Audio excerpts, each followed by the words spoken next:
Em 1993, 3 homens estavam limpando um poço residencial em Maryland, nos Estados Unidos. Depois de bombear a maior parte da água, 2 deles baixaram o terceiro homem no interior do poço. O homem começou a remover a sujeira que se acumulava no fundo e a escovar as paredes. Depois de aproximadamente 1 hora, um dos homens gritou para o colega no interior do poço, mas não recebeu qualquer resposta. Jack, are you all right?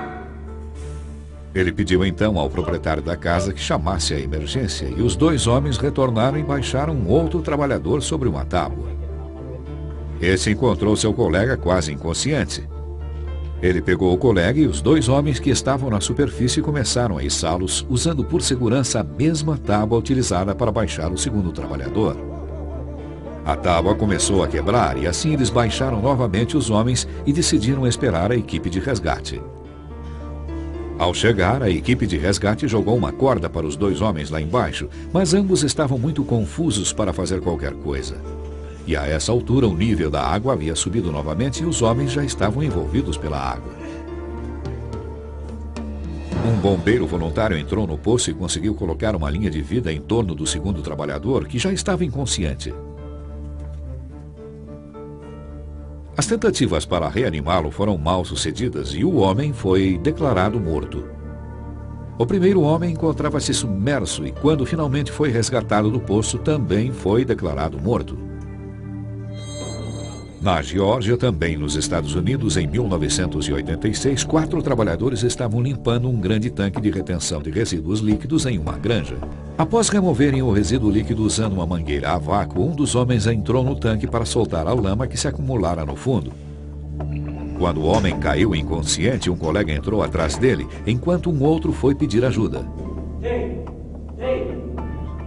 Quando ele voltou, descobriu que todos os 3 colegas estavam dentro do tanque e inconscientes. Ele o seguiu, mas também perdeu a consciência logo após entrar no tanque. Quando a equipe de resgate chegou ao local e retirou os homens do tanque, 2 já estavam mortos e os outros 2 em estado crítico. Um deles morreu mais tarde, elevando o número de vítimas fatais naquele acidente para 3. Incidentes como esse são muito comuns com trabalhadores que operam em espaços confinados. Essas vítimas provavelmente não tinham a exata consciência dos riscos de seus trabalhos. Talvez não tenham compreendido os riscos aos quais se submeteram, riscos que os levaram a trágicas mortes. Nesse programa vamos investigar esses acidentes para aprender como poderiam ter sido evitados. Explicaremos também como trabalhar com segurança em espaços confinados, onde, caso você saiba ou não, a sua vida pode estar em risco.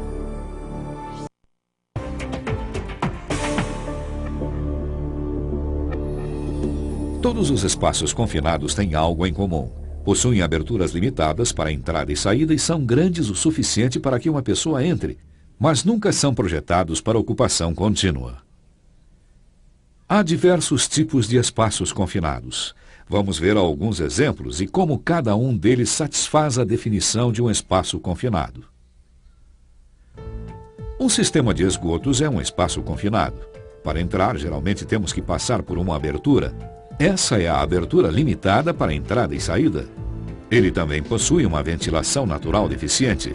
Isso, combinado aos gases geralmente presentes em sistemas de esgoto, pode criar um ambiente de trabalho onde é impossível respirar sem uma proteção respiratória adequada. E os esgotos não foram projetados para uma ocupação humana contínua. Isso satisfaz a terceira parte da definição.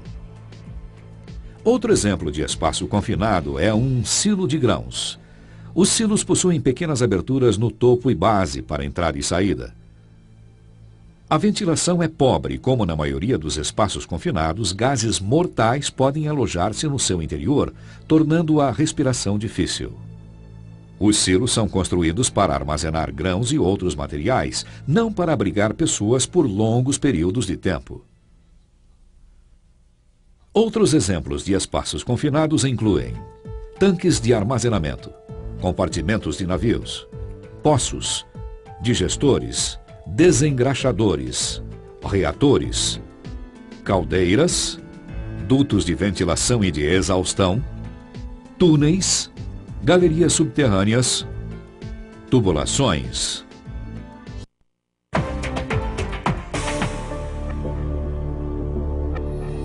Quando ocorre um acidente, usamos um processo chamado investigação de incidente para determinar o que deu errado. Assim, pode-se evitar que aconteça novamente. Em qualquer incidente, descobrir o que deu errado é a chave para evitar a mesma tragédia no futuro. E mesmo em quase acidentes, onde ninguém realmente se machucou, uma investigação de incidente pode evitar uma tragédia futura. Quase acidentes são alertas gratuitos, mas apenas se os incidentes forem relatados, investigados e corrigidos. A pergunta básica a ser feita em uma investigação de incidentes é bem simples. Por que aconteceu? A resposta pode não ser tão simples, pois existem muitos fatores que podem fazer parte de um incidente. Comece com o que sabe. Por exemplo, temos um trabalhador machucado ou uma fatalidade? Continue a perguntar. Por quê? Por quê? Continue perguntando até que não haja mais perguntas. O objetivo é encontrar a causa principal, o erro ou os erros que, quando corrigidos, podem evitar que a mesma coisa aconteça novamente. Ao analisar um acidente ou quase acidente, há 4 áreas a serem investigadas. Pessoas. Em primeiro lugar, por que os trabalhadores estavam lá? Foram corretamente treinados? Estavam seguindo os procedimentos adequados? Equipamentos. As ferramentas, materiais e equipamentos corretos estavam disponíveis e sendo usados como deveriam? As ferramentas estavam em boas condições? Os equipamentos de proteção individual corretos, ou EPIs, estavam sendo usados? Ambiente de trabalho. E quanto ao ambiente de trabalho? Considere as instalações e as condições ambientais. Quais eram as condições de trabalho, como níveis de oxigênio no momento do incidente? A estrutura ou o projeto da área contribuíram para o incidente? Sistemas de gerenciamento. Que sistemas de gerenciamento deveriam existir no local para detectar ou corrigir os atos e condições inseguros antes da entrada? A empresa possuía um programa para entrada em espaços confinados? Em qualquer acidente existem 3 níveis de causas. Nível 1, causas diretas. Quando você ouve algo sobre um acidente, isso é geralmente tudo o que se sabe a respeito. Por exemplo, um homem estava sobre uma escada. Um dos degraus quebrou, ele caiu e morreu. A causa de nível 1 da fatalidade foi a queda, mas há sempre mais em relação ao caso quando nos aprofundamos no assunto. Nível 2, causas indiretas. Essas são as ações ou condições inseguras que aconteceram ou existiam antes do acidente propriamente dito. No exemplo da escada, ela estava sem reparos e o homem não a verificou com cuidado antes de subir. Porém, mesmo assim, ainda podemos investigar mais detalhes. Nível 3, causas principais. Essas são o que nós chamamos de falhas no sistema de gerenciamento ou no processo, que permitiram a existência dos atos ou das condições inseguras. Vamos dizer que investigamos e descobrimos que as escadas nesse local são guardadas de maneira inadequada, o que causou dano à escada.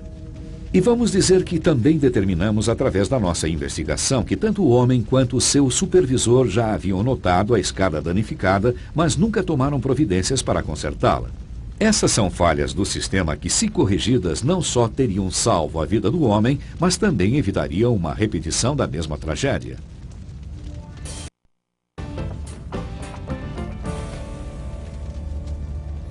Se você trabalha em espaços confinados, nunca subestime os riscos do seu ambiente de trabalho. A morte pode ocorrer por asfixia, explosão de gases inflamáveis ou de poeiras combustíveis, engolfamento em materiais como grãos em um silo, eletrocução, afogamento, perda de consciência e queda. Para que seu trabalho seja seguro, a ABNT, Associação Brasileira de Normas Técnicas, requer que o seu empregador possua um programa para entrada em espaços confinados e que deve identificar e avaliar os riscos do espaço permitido, desenvolver procedimentos e práticas para uma entrada segura, providenciar equipamentos adequados ao uso, efetuar testes atmosféricos, estabelecer procedimentos para atender a emergências, treinar todos os trabalhadores autorizados, vigias e supervisores de entrada. Os riscos comuns podem incluir uma atmosfera perigosa, o ar no interior do espaço está ou pode se tornar perigoso, um potencial para engolfar um trabalhador autorizado, Pequenas partículas ou líquidos no espaço podem soterrar ou afogar uma pessoa. Uma configuração que pode prender um trabalhador autorizado, talvez as inclinações dos pisos ou paredes convergindo internamente ou ainda uma borda saliente. Qualquer outro risco sério à segurança ou à saúde. O espaço pode conter máquinas que sejam acionadas inesperadamente, eletricidade ou calor ou frio extremos. Teste a qualidade do ar usando equipamentos aprovados. Você não pode ver ou sentir o odor de muitos gases tóxicos e não pode determinar quanto oxigênio existe no ar sem o equipamento adequado. Abrir um espaço confinado e colocar sua cabeça no interior é chamado de quebra do plano de abertura. Isso pode ser fatal. Você pode ser envolvido por gases tóxicos, perder a consciência, cair no interior do espaço e se asfixiar, ou, se fluidos estiverem presentes, pode se afogar. Ventile os espaços confinados. Nunca ventile um espaço confinado com oxigênio puro. Isso pode resultar em uma mistura de gás inflamável. Verifique se o espaço é ventilado por um sistema de ventilação adequadamente configurado, que pode incluir um ventilador ou um exaustor de ar. Então, teste novamente a qualidade do ar antes de entrar no espaço confinado. O sistema deve assegurar a existência de uma atmosfera aceitável para uma entrada segura, mas pode ser necessário continuar ventilando a área durante o trabalho, uma vez que até mesmo sua respiração pode resultar em uma falta de oxigênio e em uma grande quantidade de dióxido de carbono que exalamos quando respiramos. Isole os espaços confinados antes de trabalhar neles. Isso significa colocar o espaço fora de serviço e existem 4 maneiras para se fazer isso. Lacrar as fontes de energia elétrica, de preferência nos desconectores elétricos localizados distantes do equipamento. Bloquear e esvaziar linhas pneumáticas, hidráulicas, de processamento e utilitárias. Desconectar acionamentos de correias e correntes e ligações mecânicas em equipamentos acionados por eixo, como desengraxadores. Prender as peças mecânicas móveis dentro dos espaços confinados usando trancas, correntes, calços, blocos ou outros dispositivos de tamanhos e materiais de construção adequados. Use o equipamento de proteção adequado, inclusive o de proteção respiratória, quando exigido. Há 2 tipos de proteção respiratória. Verifique se está usando o tipo correto. Respiradores purificadores de ar. Esses podem protegê-lo contra gases, vapores, poeiras, névoas e fumos nocivos presentes em espaços confinados, onde também existe oxigênio suficiente para respirar com segurança. Respiradores de adução de ar. Estes estão conectados a fontes de ar e devem ser usados em espaços confinados, onde o nível de oxigênio está abaixo de 19,5%. Um respirador que inclui um suprimento de ar carregado nas costas é chamado de respirador autônomo. São usados comumente pelos bombeiros. Devido ao seu tamanho, eles nem sempre são práticos para serem usados em um espaço confinado. Nesse caso, use um respirador de linha de ar comprimido com cilindro de escape ao entrar nos espaços confinados. Mantenha de prontidão uma pessoa de resgate adequadamente treinada e equipada. Isso significa que deve haver um plano em prática em caso de um acidente para que uma equipe de resgate chegue ao local em poucos minutos. A equipe de resgate também deve possuir treinamento no espaço em que você estará trabalhando. Sempre que estiver entrando em um espaço confinado, certifique-se de que há um vigia do lado de fora em contato constante com você. A principal tarefa do vigia deve ser manter a comunicação com a pessoa no interior do espaço confinado e buscar ajuda, se necessário. Ele nunca deverá entrar no espaço confinado até que a equipe de resgate chegue com os equipamentos adequados. Mais da metade de todas as mortes em espaços confinados ocorre quando alguém sem preparo entra para ajudar um colega inconsciente. Avalie todos os riscos possíveis antes de entrar. Eles podem incluir temperaturas extremas. Se um espaço acabou de ser limpo com vapor, deixe-o resfriar antes de entrar. Riscos de engolfamento. Os silos são particularmente perigosos no que se refere a engolfamento.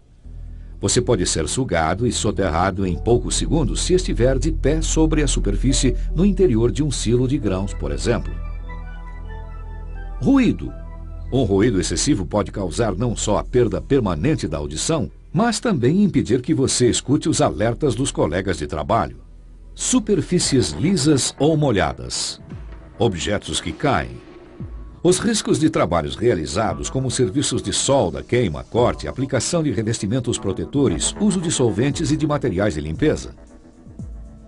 Todos os preparativos antes da entrada são registrados na permissão de entrada em espaços confinados. Os nomes dos trabalhadores autorizados, dos vigias e do supervisor de entrada também são anotados. Os resultados dos testes de gases são registrados e você tem o direito de testemunhá-los ou de solicitar um teste adicional se achar necessário.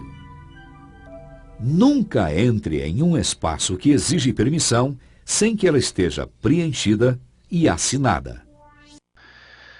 Olá pessoal, então mais uma oportunidade, a gente dando continuidade às nossas atividades pelo site www.academiadebombeiros.com.br, onde o ensino à distância semipresencial para bombeiros está bem mais perto do que você imagina. Ok? Hoje a gente inicia as nossas atividades aí em cima do assunto de NR33, que trata sobre segurança e saúde nos trabalhos em espaços confinados.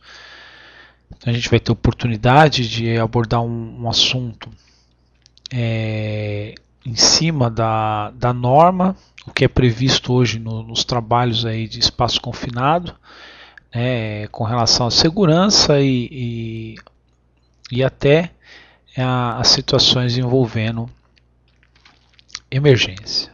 Ok?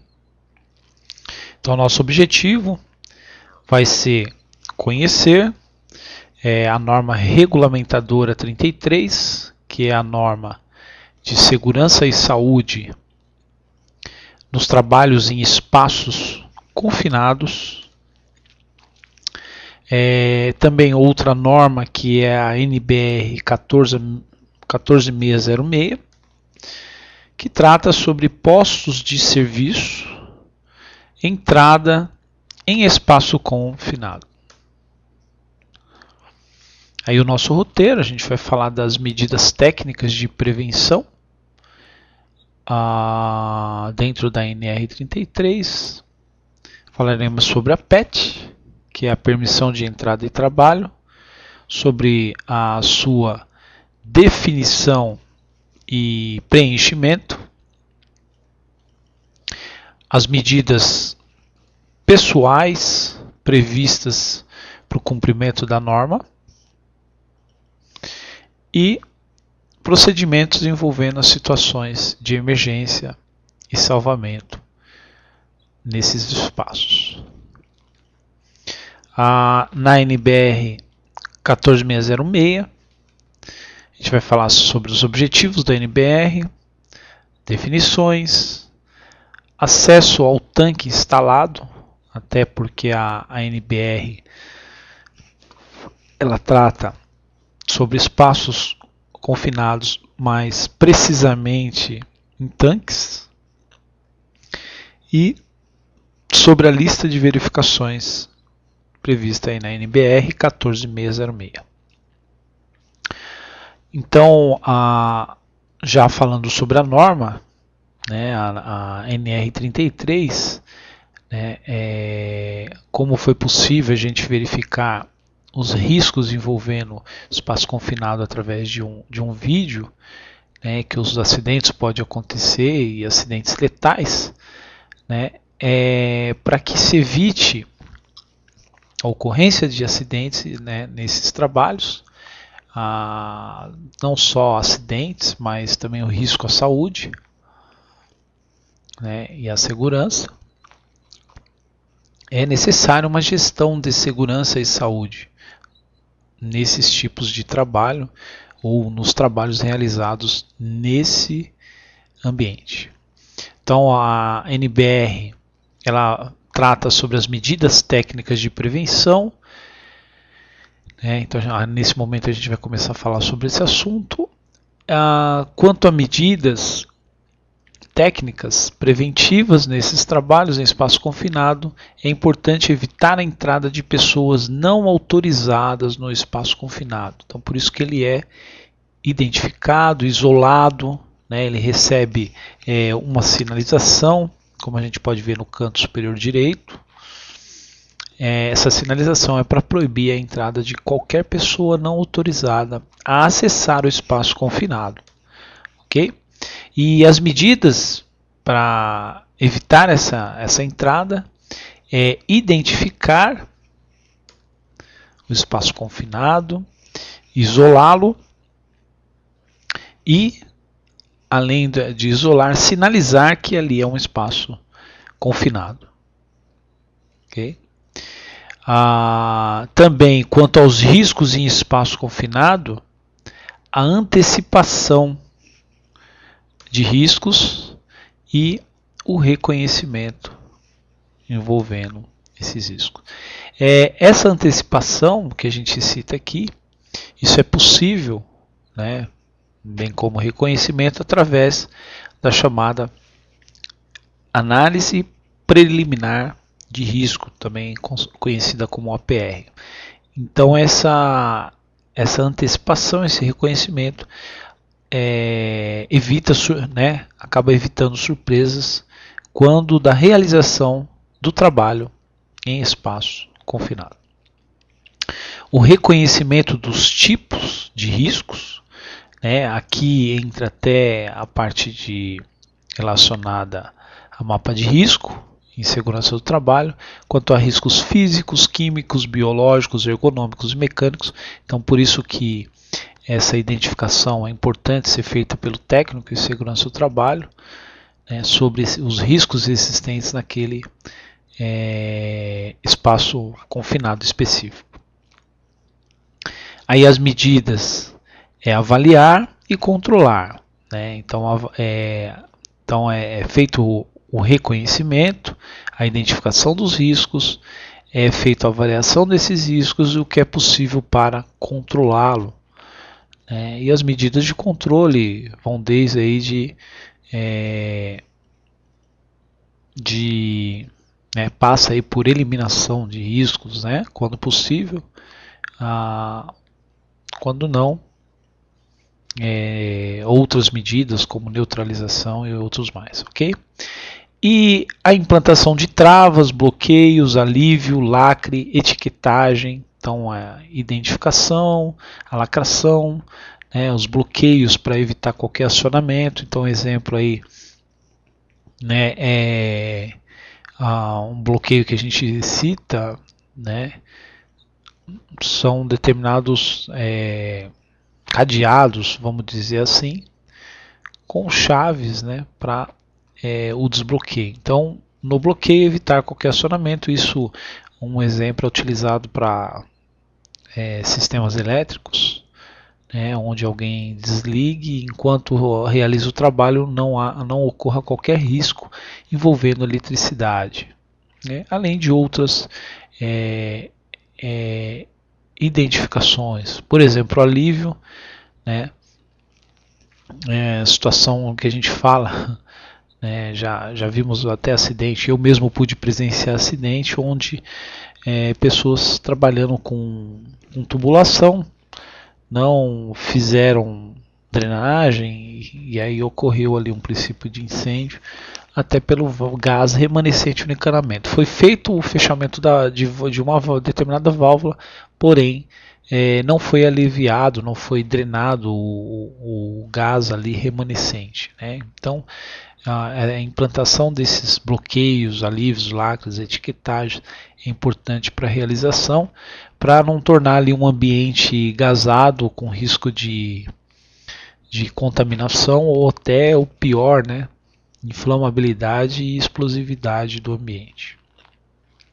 Controles ou eliminação dos riscos atmosféricos em espaço confinado, então implementar as medidas necessárias.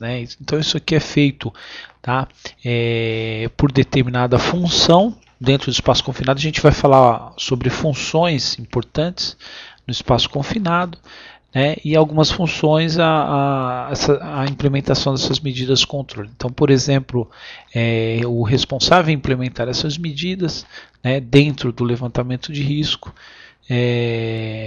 realizará esse controle e eliminação do risco existente, o risco relacionado ao ar atmosférico do do espaço confinado. Antes da entrada de trabalhadores, o interior do espaço confinado, né, é seguro? Então, é importante, essa frase aqui é muito importante para qualquer trabalho que vai ser iniciado em um determinado espaço confinado. Okay? Então, é importante perguntar, o interior do espaço confinado é seguro para a realização do trabalho? Né? Diante dessa resposta, se sim ou não, né? Se sim, esse sim você vai conseguir através de um checklist. A gente vai falar de algum checklist aqui importante no trabalho dentro do espaço confinado. Se não, aí entra a parte de implementação das medidas de controle e eliminação desse risco à segurança. Né? Então, por isso, da necessidade até com relação à atmosfera, né? Por isso que a gente fala, o interior do espaço confinado é seguro. Se a atmosfera não está propiciando um ambiente seguro, então serão implementadas algumas medidas. Okay? Durante toda a realização dos trabalhos, manter condições atmosféricas aceitáveis na entrada do espaço confinado. Né? Essas condições é possível acompanhar através do monitoramento. Então seria uma forma de medir, né, as condições atmosféricas, usando até o aparelho, um oxímetro, explosímetro, né, detector de gás. Ventilação como uma das medidas aí de controle ou eliminação de risco. Ainda o extermínio de resíduos prejudiciais através de lavagem, inertização. Né? Inertização é a situação que a gente fala, né, sobre você utilizar uma determinada substância que possibilita retirar esses resíduos prejudiciais. E além disso, né, a necessidade do monitoramento periódico, constante, da atmosfera do espaço confinado durante a realização dos trabalhos. Então, há áreas de desempenho das tarefas, né? Então é importante realizar esse monitoramento. Tá? As condições de acesso e permanência são seguras? Né? Então, quando a gente fez aquela pergunta, o interior do espaço confinado é seguro? Ainda a gente pode complementar sobre as condições de acesso, né? E ainda a permanência de determinado indivíduo é seguro? E lembrar, né, uma importante informação, nunca ventilar o ambiente com a presença de oxigênio puro, pois isso torna um ambiente com elevado risco de combustão, tá? Até porque sabemos aí que o oxigênio é um dos elementos, tá? Que forma integrantes aí dos elementos essenciais da combustão, elementos essenciais do fogo, né? Que fecha a triangulação do fogo, ou seja, facilita essa combustão. Sobre os equipamentos de medição, né, é importante antes de cada utilização testá-los. Né, exemplo aí, detector de gás, outros aí, oxímetro. Então deve ser testado. E esse teste, aferição, né, ele vai, é possível aí você testar ele fora do ambiente, até porque ele vai passar informações zeradas, né, sem qualquer número a não ser aí relacionado ao oxigênio, tá? Mas o restante vai estar zerado. E aí a partir disso, né, o equipamento, né, tem que estar calibrado, né? Então o equipamento deverá ser de leitura direta, uma leitura fácil, que qualquer pessoa consiga fazer essa leitura, interpretar. Intrinsecamente seguro, né, com o uso aí de baterias que não possibilitem a saída de centelhamento, que possa também fechar aí uma combustão, uma explosão. Provido de alarme, então ele tem que ter um alarme sonoro, alertando a existência, né, de substância perigosa. Tem que estar calibrado, então periodicamente tem que ser feita a manutenção, a calibragem, a aferição, se ele está na condição ideal para o monitoramento. Tem que ser protegido contra emissões eletromagnéticas ou interferências de radiofrequência, né, a ponto de você estar fazendo uma medição e essa medição não ser prejudicada, né, não sofrer qualquer interferência, não pode ocorrer isso. E o risco de centelhas e cortes de mensagem, isso não pode ocorrer de forma alguma, né? Então o equipamento tem que ser de qualidade, calibrado, certificado, né? Os equipamentos nesse tipo de trabalho, inclusive são caros esses equipamentos, então esses equipamentos eles têm que estar aí, né, de acordo com a legislação, tá? E os órgãos aí de certificação. As avaliações atmosféricas iniciais devem ser realizadas fora do espaço confinado como parâmetro. Então, como eu disse, né, quando você vai testar ele inicialmente, você já inicia a operação dele em ambiente distante do espaço confinado, fora, numa área, né, num ambiente sem qualquer ligação ali com a entrada do espaço confinado, ok?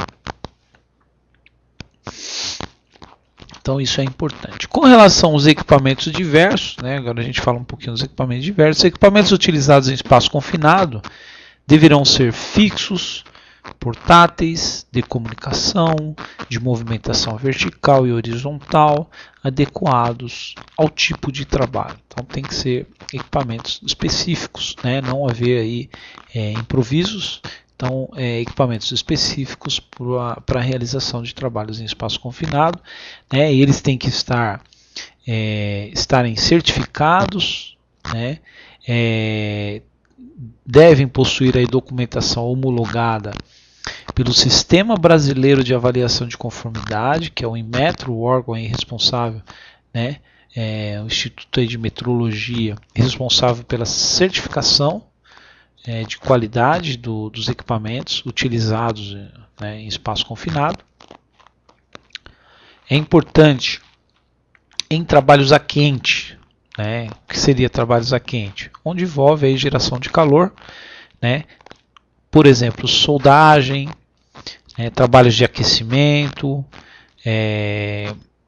equipamentos que possam trazer aí energia mecânica, através de esmerilhamento, atrito, né, o corte, ou outros que liberem chama aberta, faíscas ou qualquer tipo de calor, né, trazendo aí elevação de temperatura dentro do ambiente.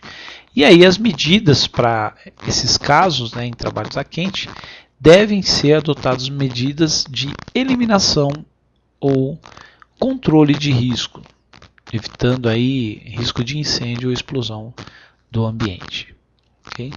Em caso de inundação, soterramento, engolfamento, né, que é situações de trabalho com risco de ser arremessado, né, qualquer objeto ou pessoa, risco de incêndio, descarga elétrica, eletricidade estática, né? A eletricidade estática está presente aí, e ela pode ser aumentada de acordo com a atividade.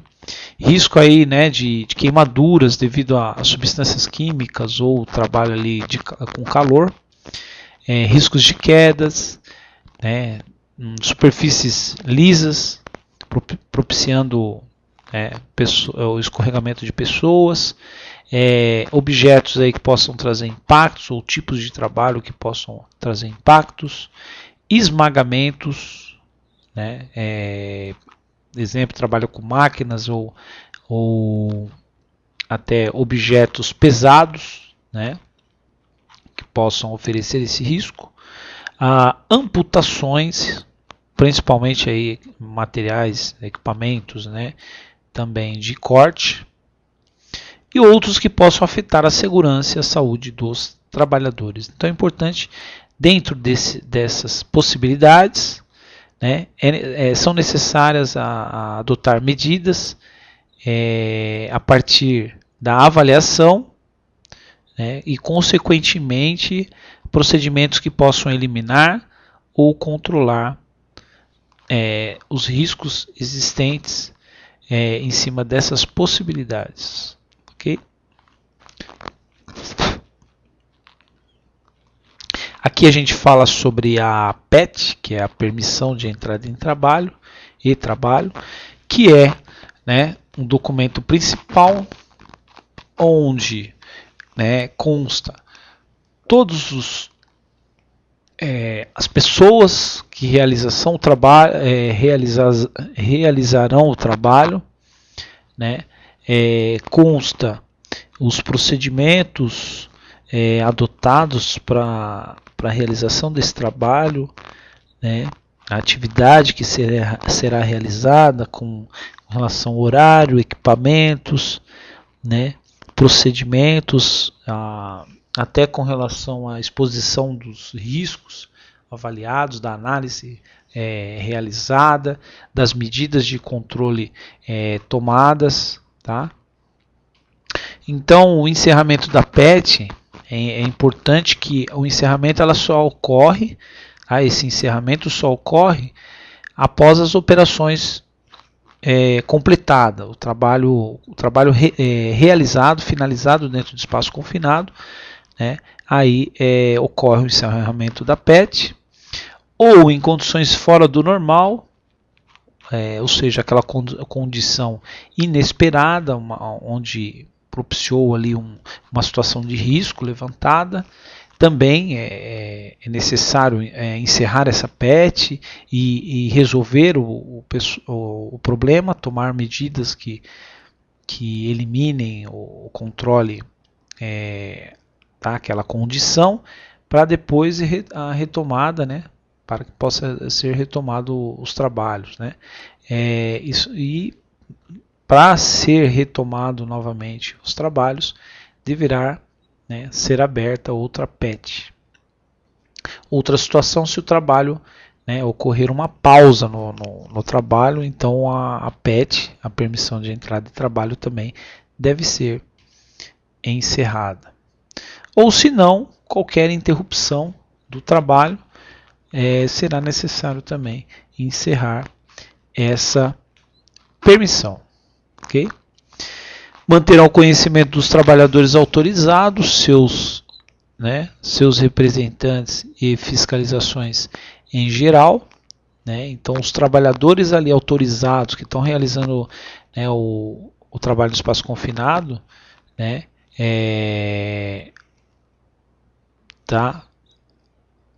tem que ter conhecimento desse documento, dessa permissão de entrada e trabalho, tá? Então tem que ser tem que estar disponível para acesso de todos, tá? Inclusive a gente fala com relação às cópias, né? Que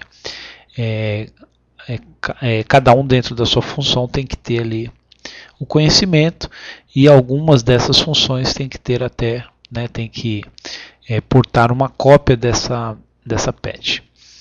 No mínimo uma vez ao ano, né, os procedimentos para trabalho em espaço confinado, né, e as PETs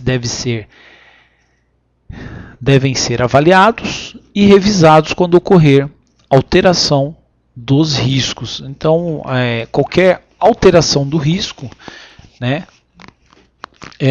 deve ser novamente avaliado e revisado os procedimentos para a realização do trabalho, bem como o formulário, né, a PET, a permissão de entrada, até com relação ao acréscimo, né, dessa alteração. Tem que constar na permissão de entrada e ser de conhecimento de todos que realizam trabalho nesse espaço. Okay?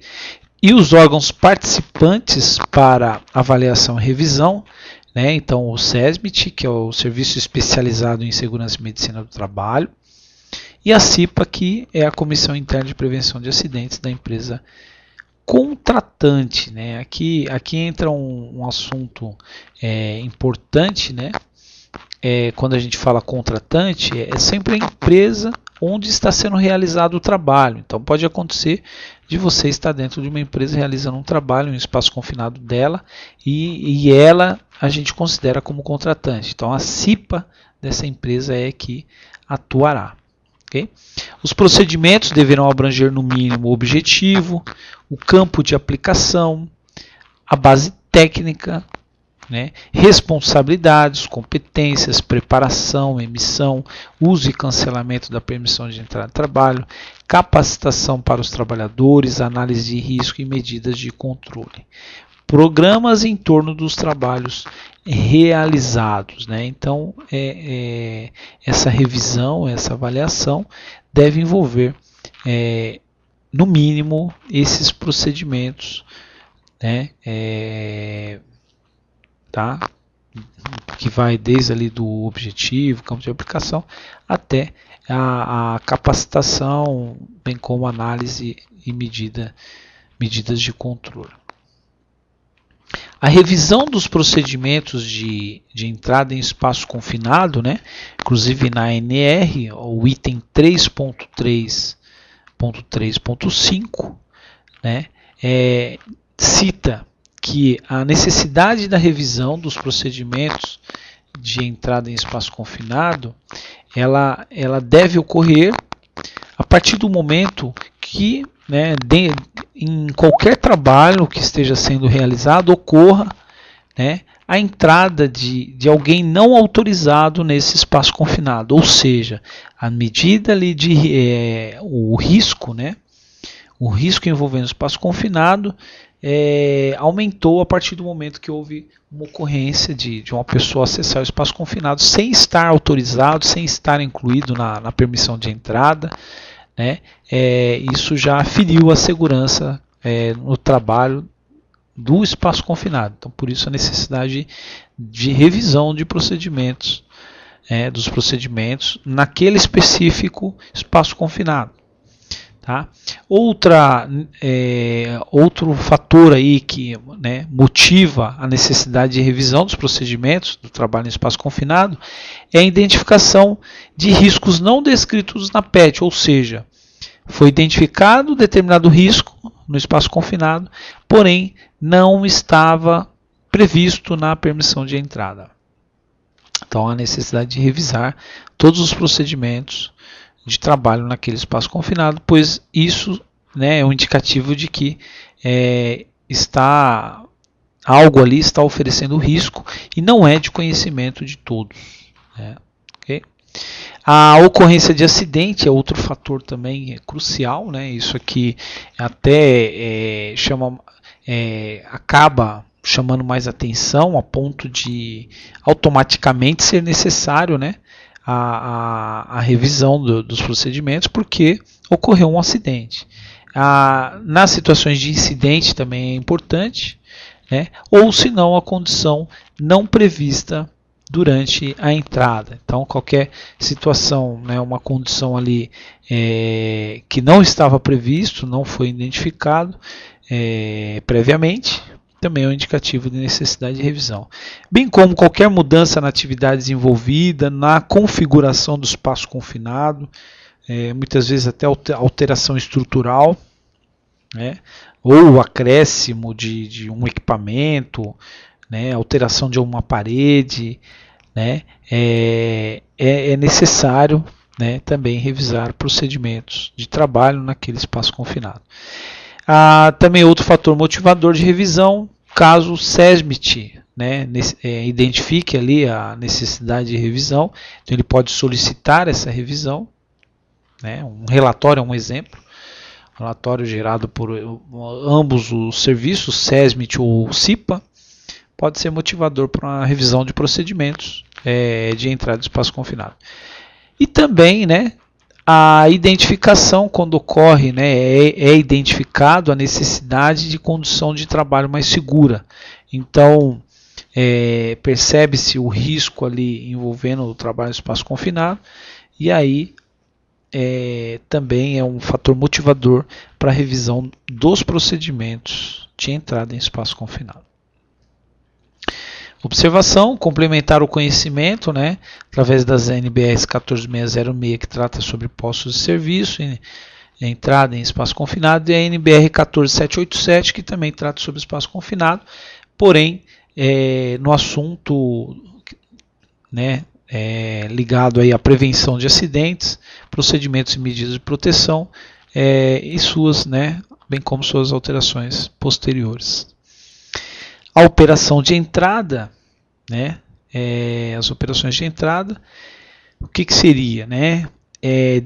Pessoas, né, que são designadas, capacitadas, né, requerida e né, tem a capacitação requerida e possa identificar os deveres de cada trabalhador. Né? Então, dentro do trabalho em espaço confinado, cada um tem uma função.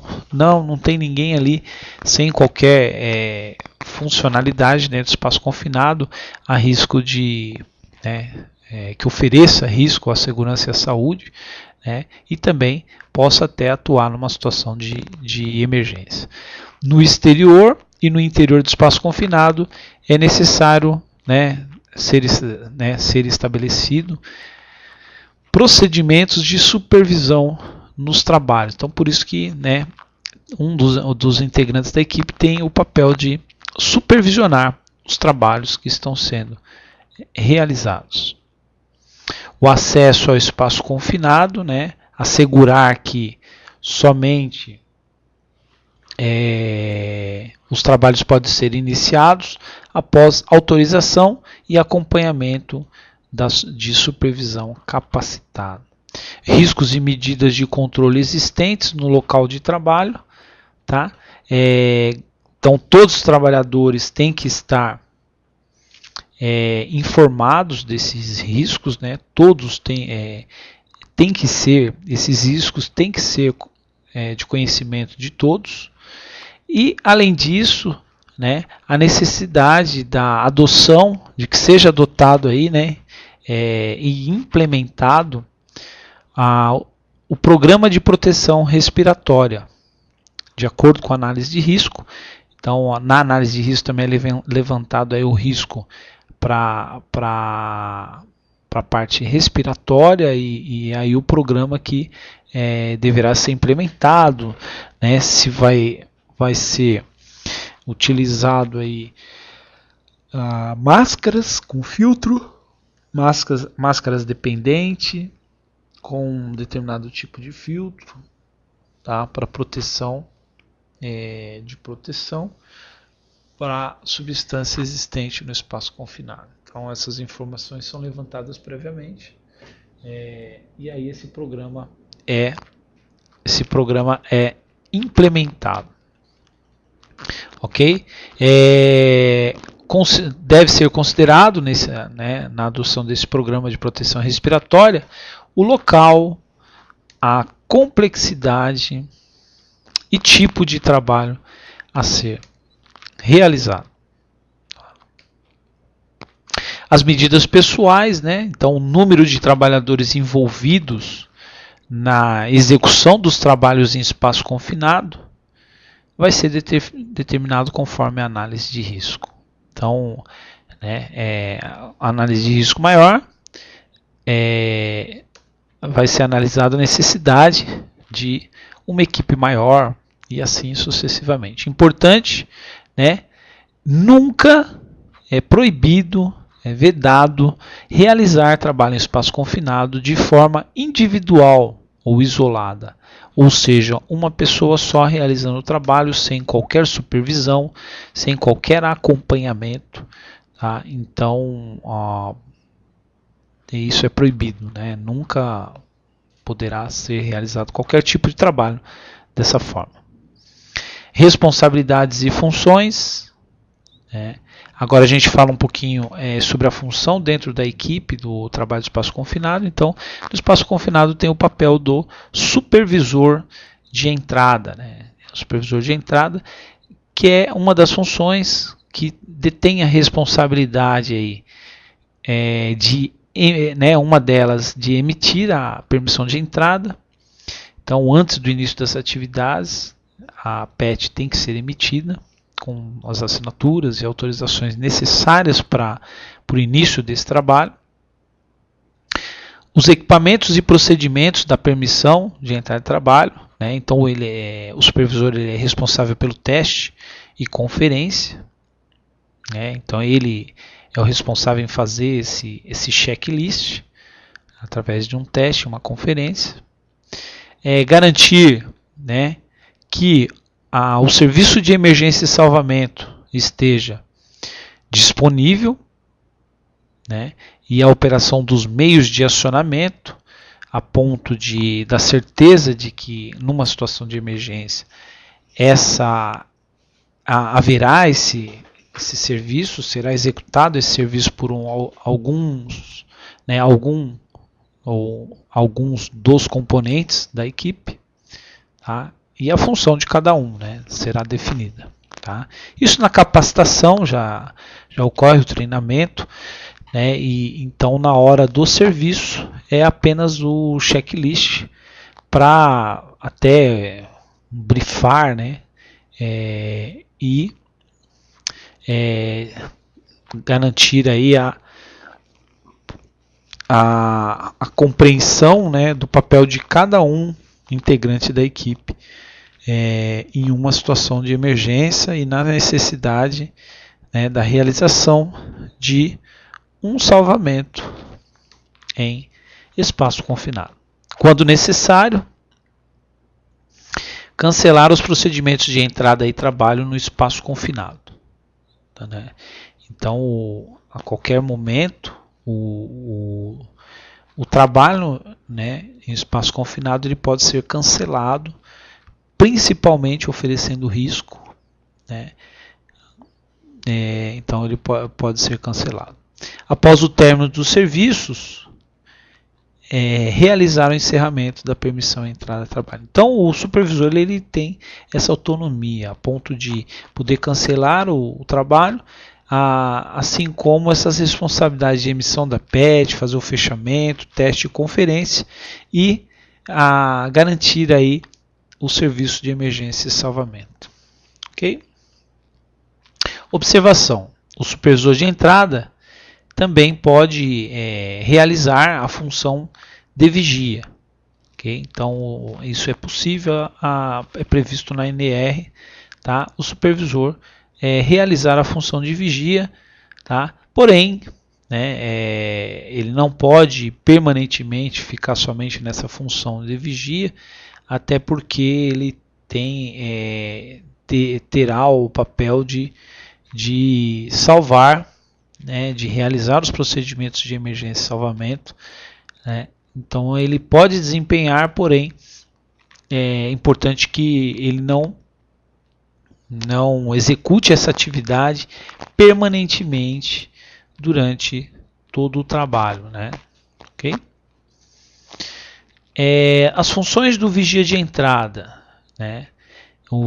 Enquanto tem o supervisor, que é responsável por aquelas funções que a gente acabou de ver, o vigia de entrada, as funções, uma delas é controlar a quantidade precisa do número de trabalhadores. Então, se tem bastante trabalhadores, esse controle é importantíssimo quando no abandono do espaço confinado. Então, ele é responsável em controlar essa quantidade de trabalhadores dentro do espaço, e ao término da atividade assegurar que todos saiam. Então, se entrou 8 trabalhadores, tem que sair os 8. E quem vai garantir, controlar essa quantidade é justamente o vigia de entrada. É o responsável ali em vigiar o trabalho. Também ele tem o papel de manter contato permanente com os trabalhadores autorizados, Então ele realiza o trabalho permanente de contato, isso para garantir que todos estão ali conscientes, né?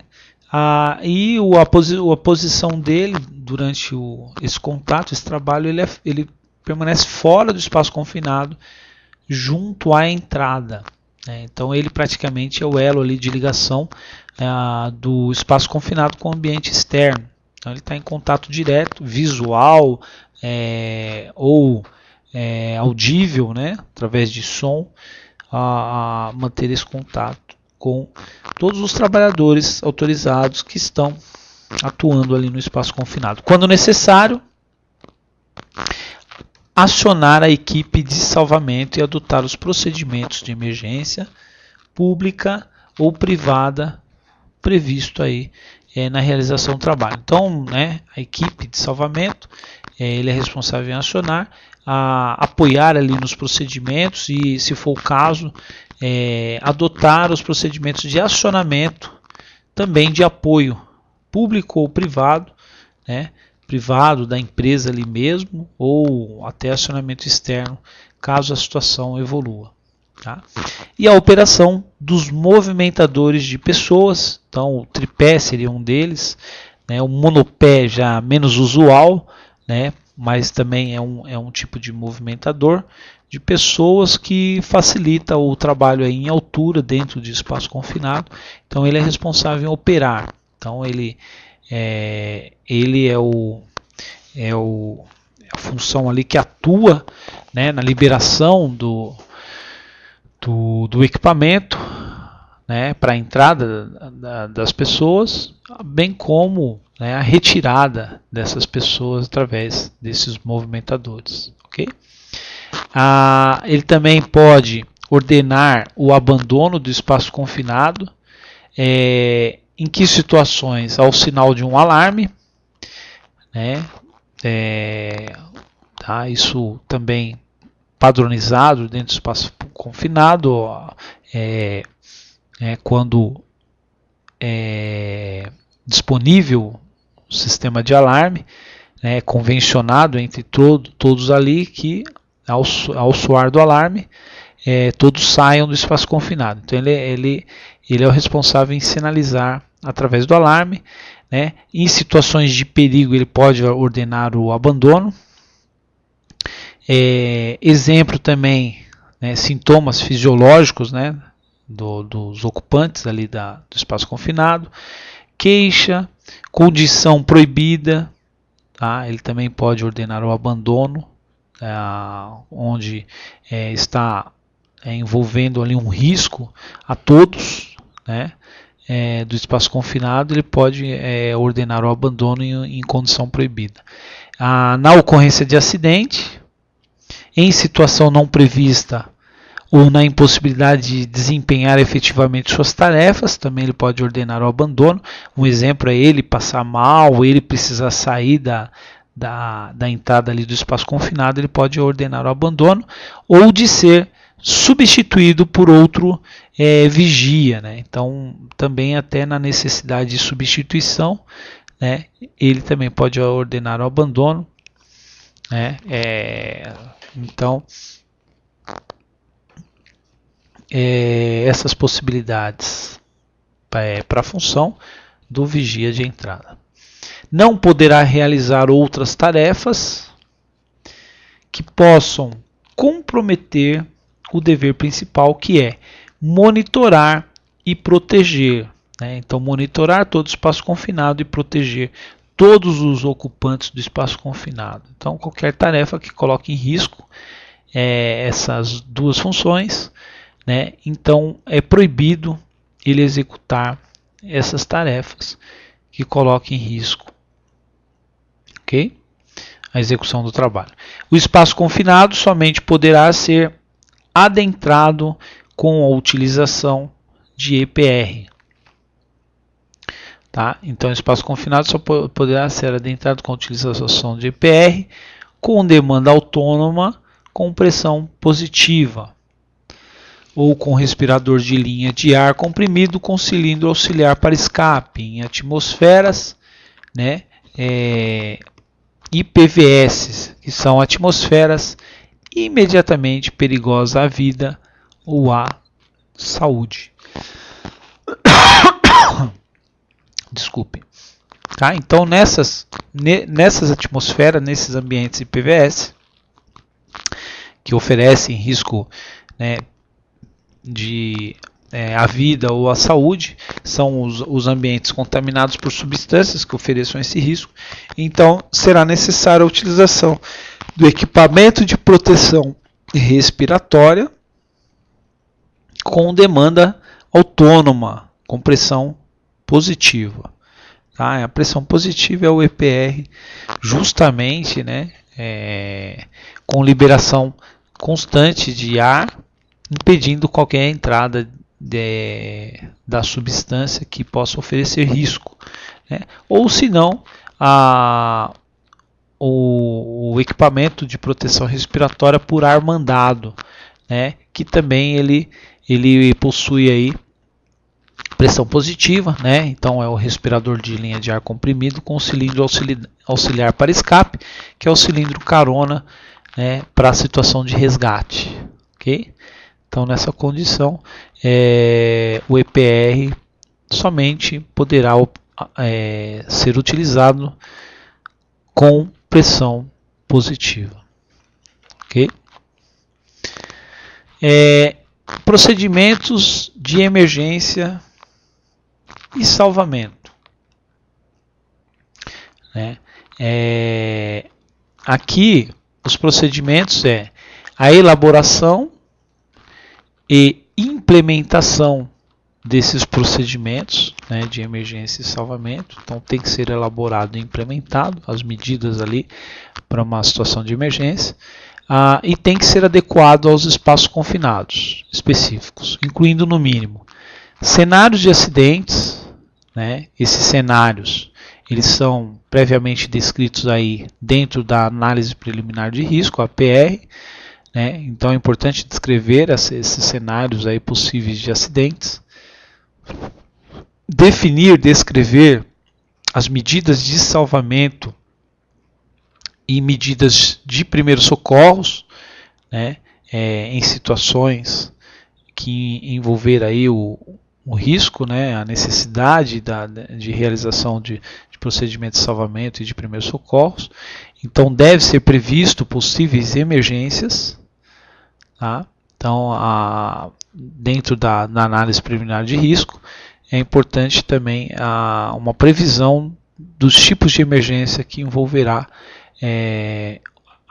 determinado espaço confinado, né? Então aqui eu vou classificar uma forma de prever, né, de realizar essa previsão de possíveis emergências. Então, um exemplo, espaço confinado que gere calor, risco ali de queimadura, uma substância, né, possa ser asfixiada, né?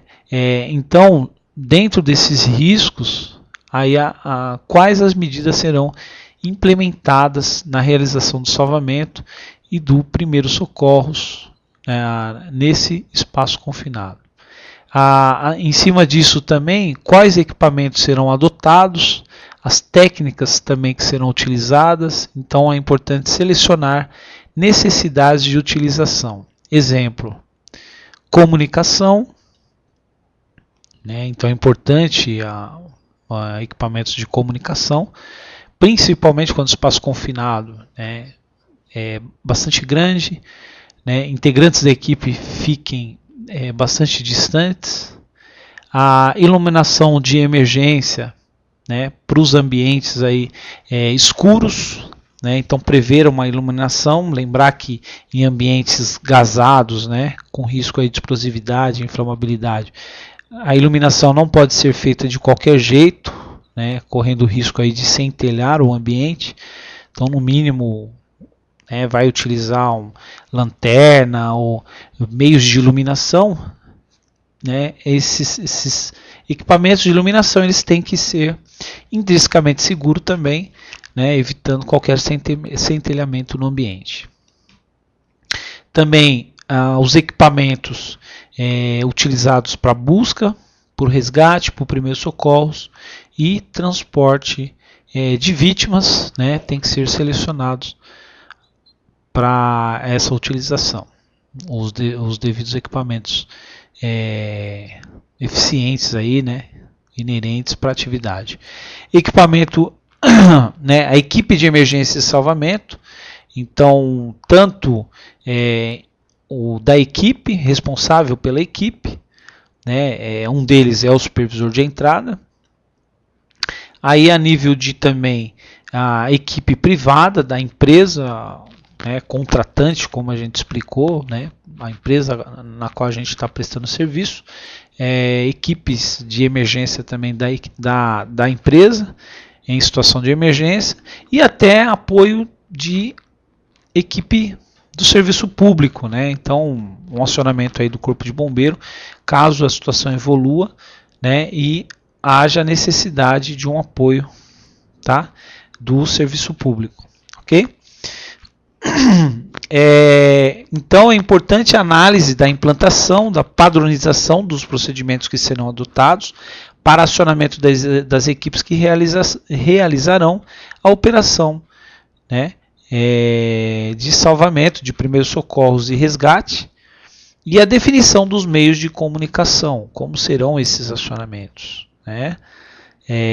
Um exemplo é você estar numa determinada empresa, né, e não saber o ramal para acionar a equipe de emergência da empresa.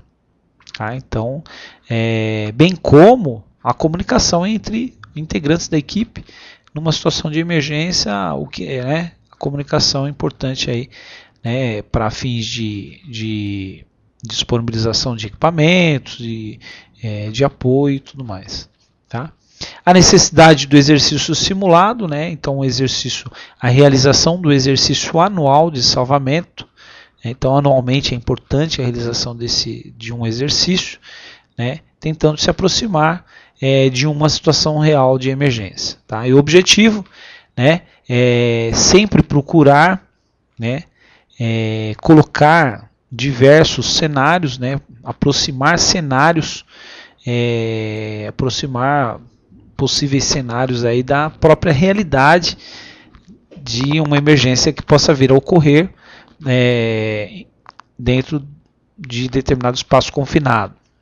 Okay? Então, dentro desses cenários, aí, os riscos de acidentes possíveis. Tá? Também o perfil do pessoal responsável pelas medidas de salvamento. É importante lembrar que não é qualquer pessoa que trabalha com salvamento e resgate, porque primeiro, uma das condições importantes, né, está ligada à aptidão física, tem que haver condicionamento físico. Essa é uma das primeiras exigências do perfil da equipe responsável pelo salvamento. Né? E além disso, né, aptidão mental compatível com a atividade, até a ponto psicológico, né, de qualquer gravidade, diante de qualquer gravidade, conseguir enfrentar a situação, né, resolver e amenizar, né, ali a saúde dentro de uma emergência, ok? A capacitação da equipe de salvamento é importante, né, nessa capacitação tentar abranger todas as possibilidades de cenários de acidentes identificados na análise de risco. Então, essa capacitação, tá, é importante o treinamento dentro da norma, né, tem aí o treinamento específico da NR33 para dentro das funções, para a equipe de trabalho em espaço confinado, né, e a importância de realização do treinamento, né, de modo anual, tá, para exercitar mesmo, preparar a equipe para que numa realidade, né, possa a equipe atuar sem qualquer problema. Tá? Então aqui a gente já trata sobre o preenchimento da PET, tá? A gente dá continuidade aí na parte 2, tá? Então, por enquanto, a gente fica por aqui.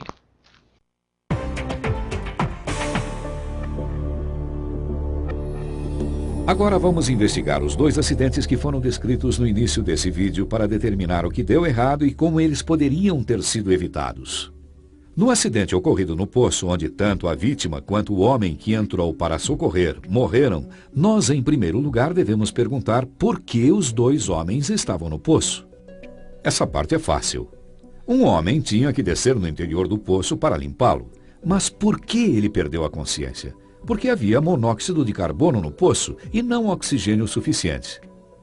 O ar que nós respiramos é constituído de aproximadamente 21% de oxigênio, 78% de nitrogênio e 1% de argônio. A chave aqui é o oxigênio. Uma pessoa pode sobreviver se o ar ao seu redor contiver uma concentração de pelo menos 17% de oxigênio, mas você deve usar um respirador com suprimento de ar se o nível de oxigênio for inferior a 19,5%. Se o nível de oxigênio descer a 16% ou menos, sua vida estará em risco. Primeiro, você perde a coordenação dos seus músculos, os batimentos cardíacos aumentam, você se sente cansado e sua respiração diminui. Se o nível de oxigênio descer abaixo de 10%, você começa a vomitar e então perde a consciência. A morte pode ocorrer em poucos minutos, já que seu cérebro fica carente do oxigênio de que precisa para funcionar.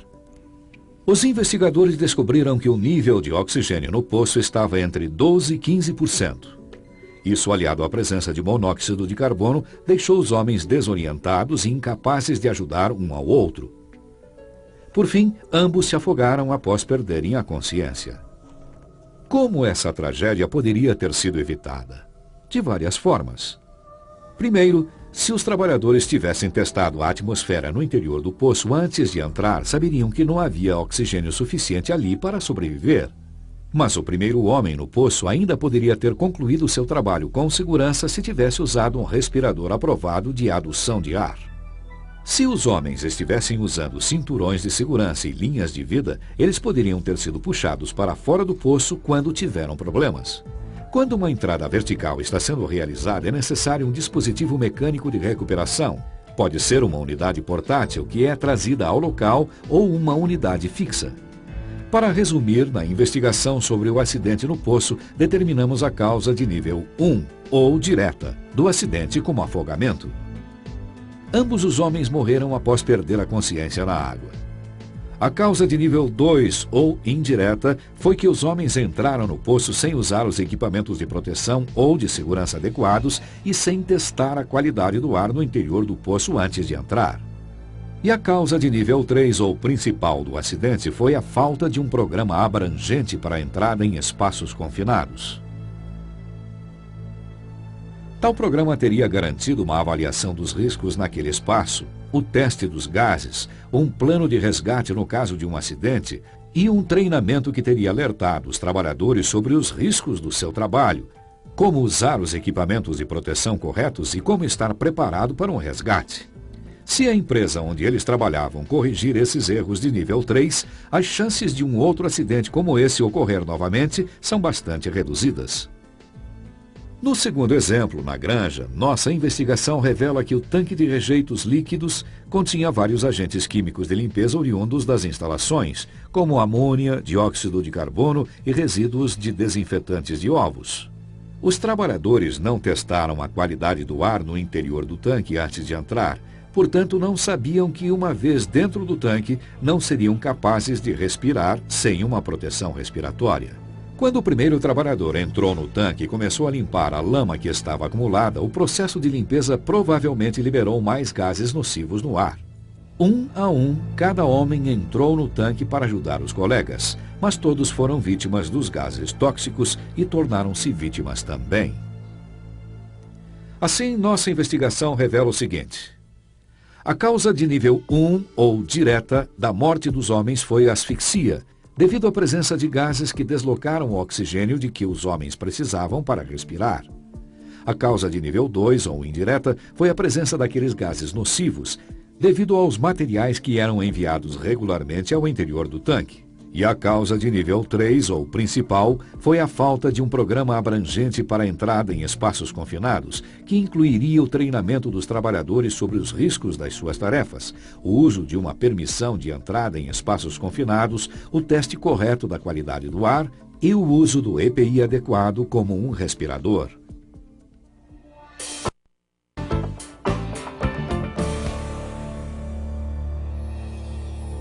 As explosões podem ocorrer com muita facilidade no interior de espaços confinados. Se o nível de oxigênio for superior a 21% e um gás, vapor ou poeira inflamável estiver presente na proporção certa, tudo o que é preciso para colocar essa mistura em ignição é algo como faíscas de uma ferramenta elétrica e ocorrerá uma explosão.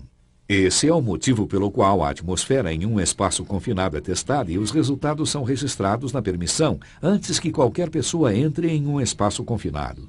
Como alguns gases são mais pesados que o ar e outros mais leves, você deve realizar testes com o ar, em diferentes níveis no interior do espaço confinado. Lembre que você tem o direito de presenciar o teste de gases e solicitar um teste adicional se achar que é necessário. O trabalho em espaços confinados pode ser perigoso, mas uma vez ciente dos riscos, você pode ficar alerta e evitá-los. Não se torne uma nova estatística. Nunca ignore os avisos colocados nos espaços confinados. Sempre realize testes antes de entrar. Siga completamente o programa para entrar em espaços confinados, incluindo o uso correto dos EPIs necessários. Quanto mais souber sobre os riscos associados ao trabalho em espaços confinados, melhores serão suas chances de sobrevivência.